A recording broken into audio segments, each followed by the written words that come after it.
Pastor Praveen ఉదంతంలో సంచలనాత్మకమైనటువంటి నిజాలు బయటపడ్డాయి. సంచలనాత్మకమైన నిజము అని ఎందుకు అంటున్నానంటే, అబద్ధాల ప్రచారం అసువుగా చేసుకొచ్చినటువంటి వేళ పోలీసులు సమగ్రమైనటువంటి దర్యాప్తు చేసి అసలు నిజాలు బయటపెట్టారు. బైక్ మీదన అసలు ఎందుకు వచ్చాడు ఆయన అక్కడి నుంచి, ఎవరో ఆయన్ని చాలా రోజుల నుండి బెదిరిస్తున్నారు, ఆయన్ని ఆ రోజును కూడా ఎవరో చంపేసి వెళ్ళిపోయారు అన్నటువంటి అనుమానాలకు సంబంధించి సిస్టమేటిక్గా ఆన్సర్ చేసుకొచ్చారు. అందులో ఆయన బైక్ మీద ఎందుకు వచ్చారంటే, అక్కడ ఒక బైబిల్కి సంబంధించినటువంటి కేంద్రాన్ని నడపడం కోసం కన్స్ట్రక్షన్ ప్రారంభించారు.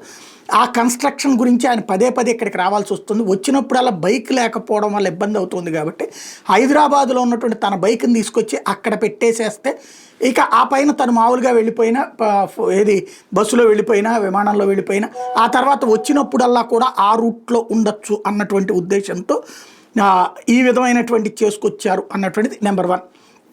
నెంబర్ 2 వచ్చేటప్పటికి బైక్ మీద వచ్చేటటువంటి సందర్భంలో ఎందుకు మరి అట్లాగా మధ్యలో తోల్తా వచ్చింది, అది ఎవరిదో దొంగ వీడియోలు ఇట్లాంటివన్నీ సోషల్ మీడియాలో వైరల్ చేశారు, కానీ అవి ఆయన ఒరిజినల్ వీడియోలే తామే రిలీజ్ చేశాం అన్నటువంటి విషయాన్ని తాజాగా ఐజీ అశోక్ గారు తేల్చి చెప్పారు. అందులో ఆయన దాదాపు 5 చోట్ల మద్యం దుకాణాలలో మద్యం కొనుగోలు చేశారు. ఆ కొనుగోలు చేసినప్పుడు ఆయన ఆ పేమెంట్స్ తన యూపీఐ పేమెంట్స్ నుంచినే చేశారు. అలాగే తను చనిపోయినటువంటి సందర్భంలో మద్యం అన్నటువంటిది తన శరీరంలో ఉంది అంటే మద్యం మత్తులోనే డ్రైవింగ్ జరిగింది. అట్లాగే పలు చోట్లన యాక్సిడెంట్లు అయినటువంటి చోట్లన మళ్ళీ ఎవరో ఒకళ్ళు లేపడం, ఆ తర్వాతన అంతా ఓపెన్గానే కనబడింది. కోదాడ దగ్గర జరిగింది ఏంటి, కేసర్ దగ్గర జరిగింది ఏంటి, విజయవాడ దగ్గర జరిగింది ఏంటి, ఆ తర్వాత జరిగింది ఏంటి అన్నటువంటిది అవన్నీ ఆధారాలు ఇచ్చినా కూడా ఒక లేదన్నటువంటి కోణంలో ప్రొజెక్ట్ చేసుకొచ్చారు. అదే సందర్భంలో ఎందుకు అక్కడ చనిపోయారు, రాత్రి 11:30కే చనిపోయారు ఆయన. అక్కడ ఒక గుంట ఉంది, ఆ గుంట కారణంగా ఎగిరి వెహికల్ అవతల పడింది, అక్కడ రాళ్ళు కూడా ఉన్నాయి.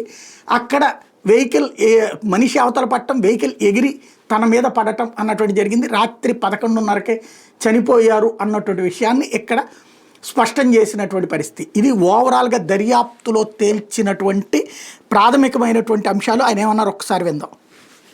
మాట్లాడారు, అవన్నీ కూడా టెక్నికల్ డేటా అనాలిసిస్లో చేశాము. తర్వాత యూపీఐ పేమెంట్స్ వారి దారిలో వారి సెల్ ఫోన్ ద్వారా కొన్ని పేమెంట్స్ చేశారు, అవి కూడా చూసాము. Post mortem examination team of doctors చేశారు.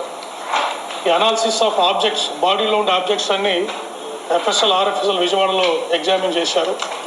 ఫైనల్ ఒపీనియన్ వచ్చింది, ఇన్వెస్టిగేషన్ ఫైండింగ్స్. ఈ లైన్స్లో మీకు మేము ఎక్స్ప్లెయిన్ చేయడం జరుగుతుంది. నెక్స్ట్ ఎగ్జామినేషన్ ఆఫ్ విట్నెసెస్లో మెయిన్ వారి కుటుంబ సభ్యులను ఎగ్జామిన్ చేశాము. వారెవరు కూడా మాకు ఎటువంటి అనుమానం లేదు, పోలీసు వారే ఇన్వెస్టిగేట్ చేసి వారికి మరణానికి కారణం తెలియజేయండి అని చెప్పడం జరిగింది.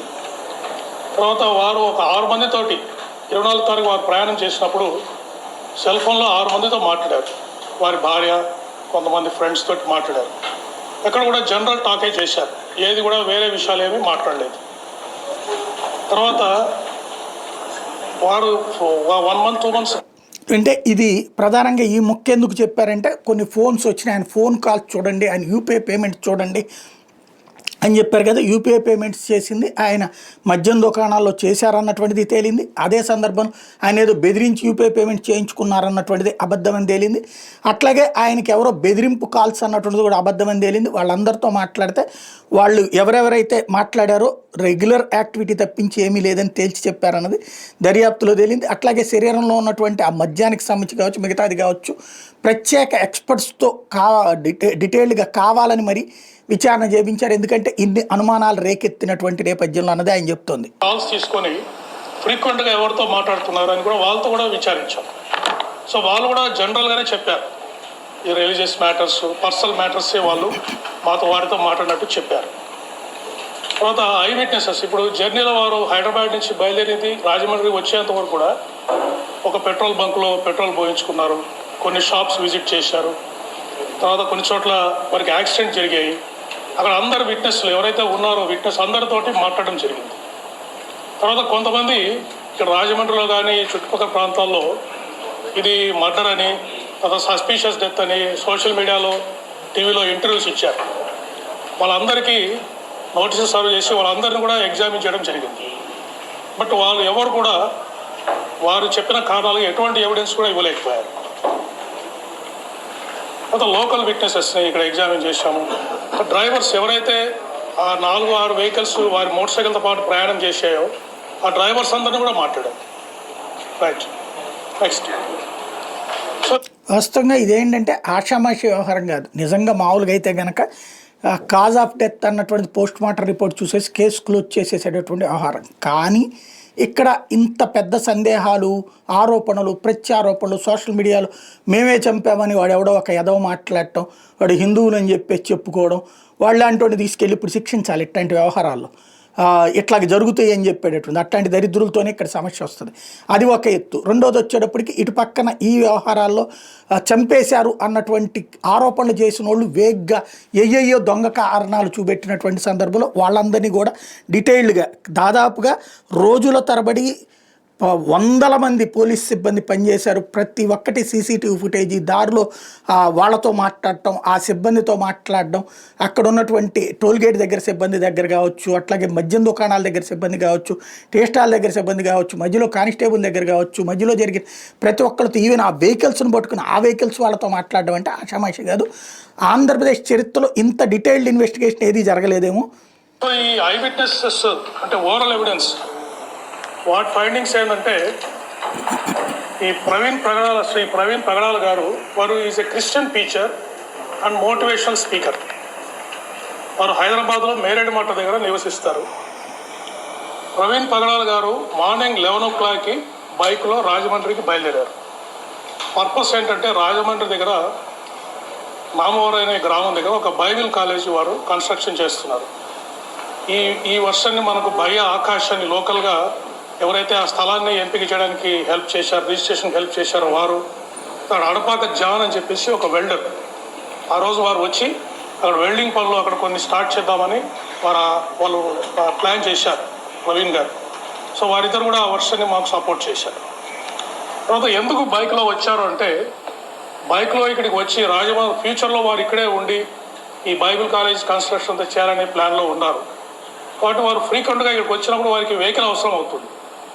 అందుకని ఈ బైక్ని ఇక్కడే పెట్టి మళ్ళీ తిరిగి వెళ్ళి రేపు రాజమండ్రికి వచ్చినా కూడా ఈ బైక్లో ట్రావెల్ చేస్తూ లోకల్గా పనులు చూసుకోవాలనేది వారి మెయిన్ ఉద్దేశంగా ఇది బైబుల్ కాలేజీ పెట్టడం కోసం అక్కడ ఏర్పాట్లు చేసుకుంటూ దానికోసం హైదరాబాద్ నుంచి ఇక్కడికి వచ్చారన్నటువంటిది.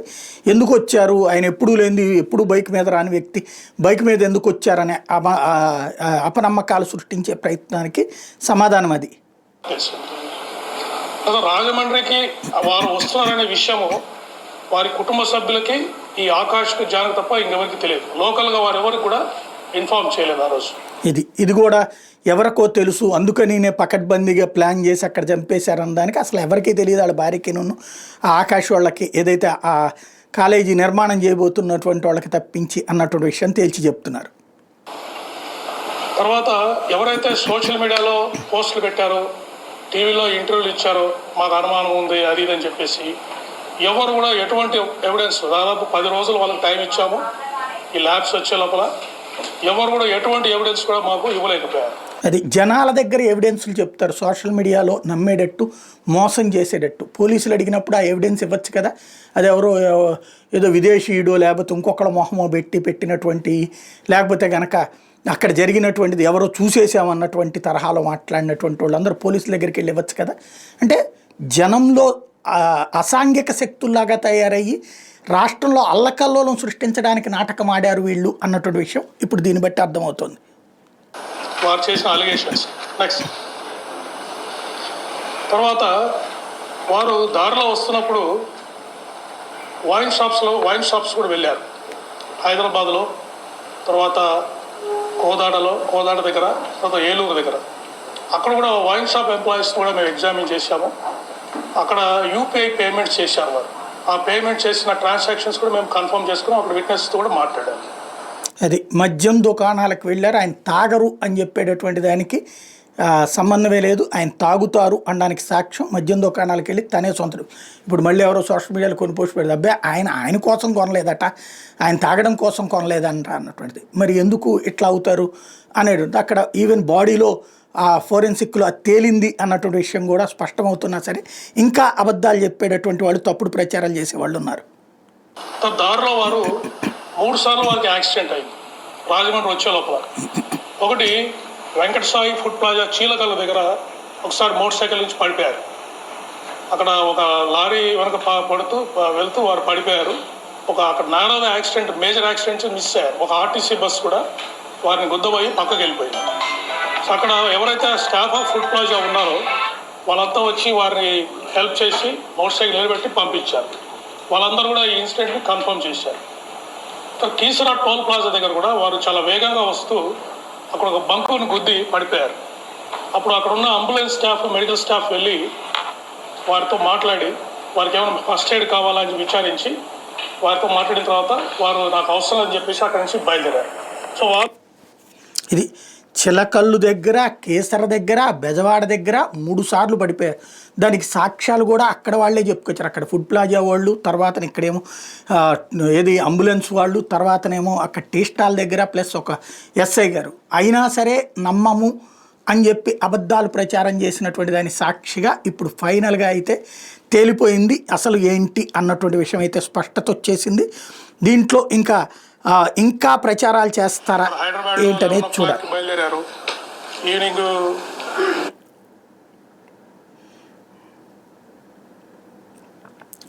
రకరకాలైనటువంటి వదంతుల్ని సృష్టించి అబద్ధాలతో హిందూ క్రైస్తవుల మధ్యన చిచ్చు పెట్టాలనుకున్న వాళ్ళ ప్రయత్నం అయితే సక్సెస్ అయింది. కానీ ప్రజలు మాత్రం అలర్ట్గా ఉన్నారు. అదే ఇక్కడ ప్రయోజనమైనటువంటిది. విత్ విజువల్స్ చాలా పర్ఫెక్ట్గా పోలీసులు దర్యాప్తు చేశారు.